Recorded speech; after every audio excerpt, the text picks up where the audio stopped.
So if you're going to read your book in the desired book, this is actually very long and very overwhelming. Okay? So that's why you should have studied what are the arthropods that are involved and what are the diseases they carry and how do they carry it. Okay? I'm not going to ask the numbers. I'm going to ask what are the medically important arthropods by their mechanism, no? Kung sino ang sakit na dala nila, and how do you get that sakit. That's the basic lang naman na knowledge about arthropods. That's why this lecture is very short. Okay? So we are going to study, no? Entomology or medical entomology is the study of medically important na arthropods. Pag sinabi mong arthropods, anong best example? You are talking about this. No? Insects, arachnids, and crustaceans. Yeah? You have learned this one in medical, pre-med, the cyclops, but you did not know that it is actually an arthropod of medical importance. Okay? So alam mo, kilala mo naman ito, di ba? Kilala mo naman itong insects na to. No? Kilala mo naman din itong ticks na to. So later on, we are going to learn about cyclops. Okay, hindi ka lang sa X-Men, ha? Excited na po, no? Real outfit na sa cyclops. Okay? So we are going to discuss the medically important ones so that now we answer them. So how do you differentiate an insect from an arachnid to a crustacean? Okay?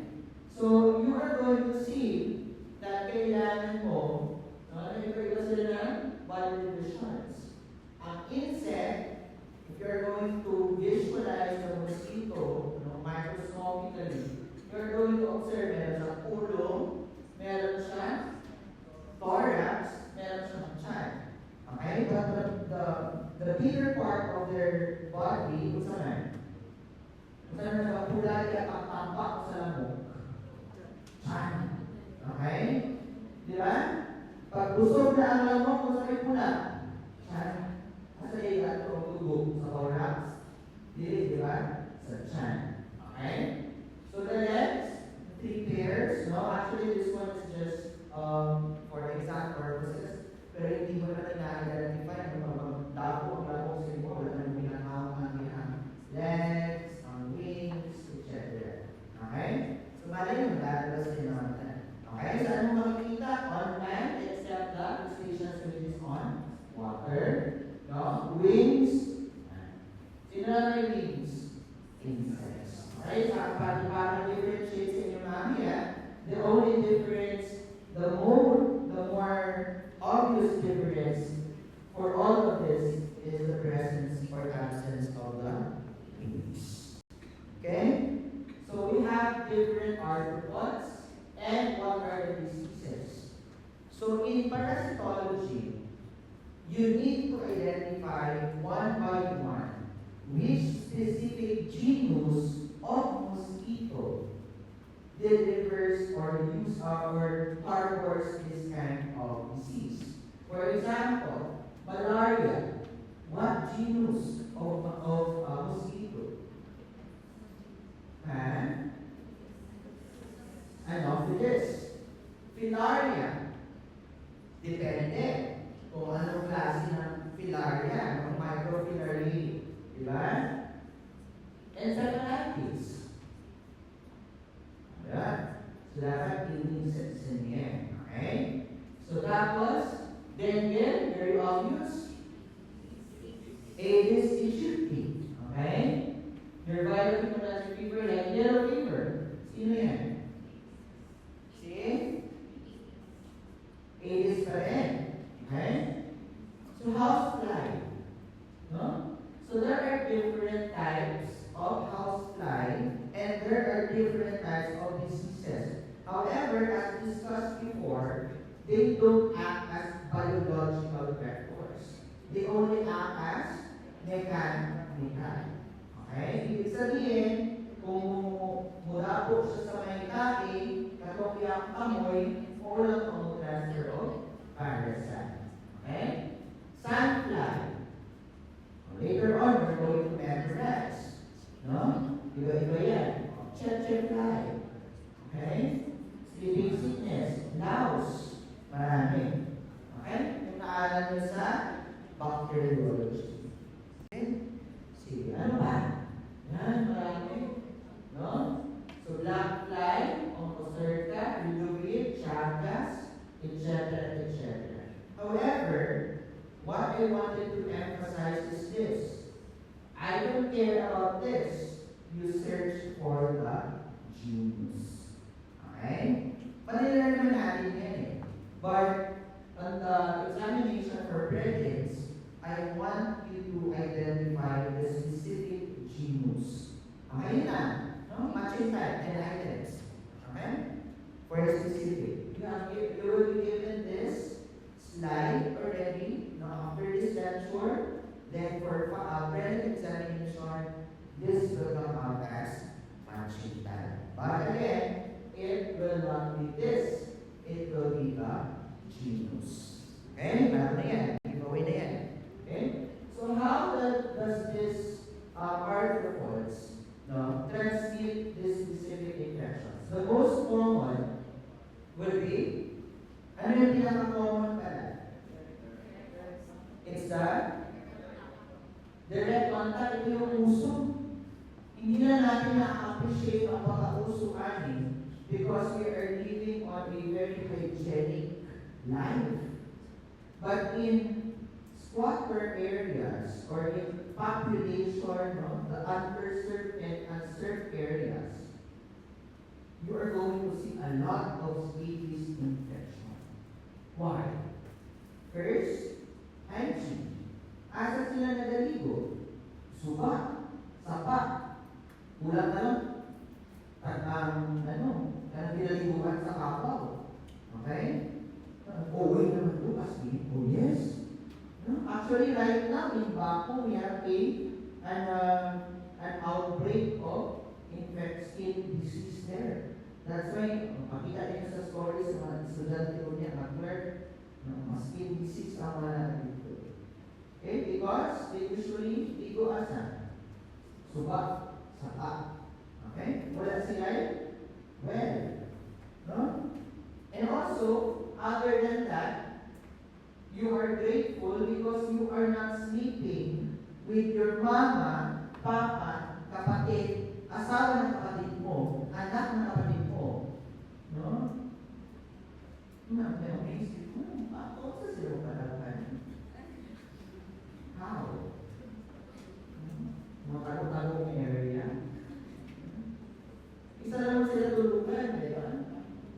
So how? Okay? So, kung wala man sila o makaligo man sila, pero, if ang ilang ginagamit na habol, tuwalya, isa lang, wala po. No? Kunya ang paglaba, pakita nyo na sa Facebook ang walang lamak-lamak na maglawang kaayo. That usually exists in the underserved and unserved areas. Even a pillow and even a habol, wala sila. So, bisa kung saan namin tambal o permitrate, kung saan ka sa office, at apil ka mo, pag-ulit nila sa balay, o yan nilang habol, walay laba-laba, walay bulat-bulat. Isa bulat na lang yun, no? Isa bulat, diba? Ano hinahalay? Pinakaipitan? Wala. Eventually, wala. Puno na ang kamot. Okay? Sa paman, mechanical transmission, specifically your house plants. Gigan sa kain, tapos may ano siya, may abot siya dito sa mga macaroni, spaghetti, no?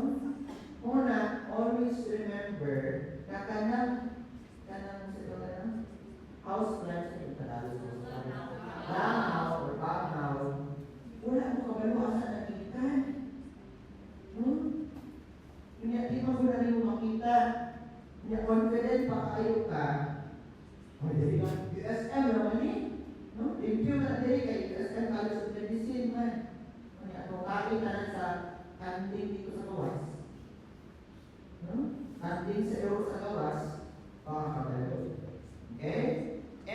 The other one includes biological transmission, no? Which has different types. Propagative, cyclopropagative, and cyclodevelopmental. So, kung sinabi mong propagative, the disease agent undergoes no cyclical change. Ibig sabihin, walang development. Okay? It's just there. It only exists as it is. No growth, no development, walang pagbabago. Pag sinabi mo naman cyclopropagative, there is already change in the body or possible it's growing or developing. Pag sinabi mong cyclodevelopmental, kompleto. Okay? Undergoes cyclical change, no? But it also multiplies in the body of the arthropod. Hindi lang siya nag-evolve, nagpaparami pa siya. Okay? So yung isa, walang pagpabago. Yung ikalawa, nag-develop lang siya, pero walang sexual stage. Yung ikatatlo, nag-develop na siya, nagparami pa siya. That's cyclodevelopmental. Okay?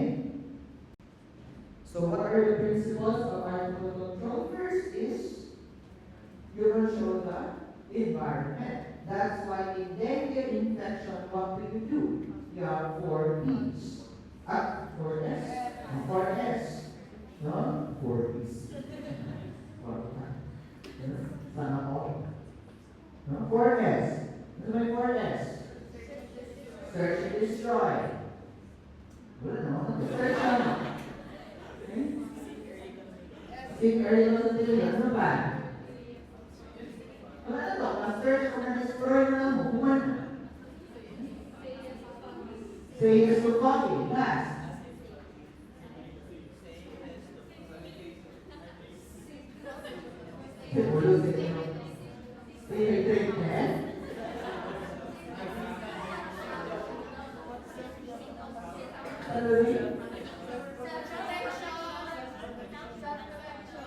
Self-protection using mosquito, etc. Pero sir, ang usually natin advice to all of the community. You need to clean your putsaran. Okay? Ano ang putsaran? In your area, you need to clean your palibot. You need to panghawas the water. Okay? In the tires. Okay? Also, chemical control. Ano ginagawa nila? They usually put chemicals doon sa tubig in order to kill the larvae. Biological control. Una na. Which is the fogging. Napatay na hindi mo lang doon, kung wala mo ipatay na ng kiti-kiti, wala na alam igapon. Siyempre, asa din yung buwan ng kiti-kiti. Asa din yung ng tapo, iba sa gamay. And genetic control. Okay, which is very difficult. Okay? Environmental, water management, pipe water, proper disposal of waste, and health education. Very important. You always go back to education. Okay? Chemical control. No? Ano ginagawa natin? Malatayon, no? Arterial, no? Mga drug names naman, etc. etc. So take note. Insecticides alone are no longer fully effective because there is already resistance. Imagine, sabi mo, bacteria lang ang undergoes resistance. No? Mas ma-shock na ako sa sunod. No? Aedes aegypti promax. Hindi ka matatagaw ahog. No? Shock na lang ulit ka. Bisang iubos na rin mong paaso. Thank you. So, biological control of arthropods, larvicides, effective only in conjunction with other methods. That's why kailangan yung 4S. Hindi lang pwede ipatay mo, ipaswani mo, wala kang nalipyo ang tao, use this. Okay na. O, tanaw, sa nalipan na ninyo, search and destroy. Did not say yes to public, no? Hindi na consultation, tapos wala pang ginamit na safety for protection, useless.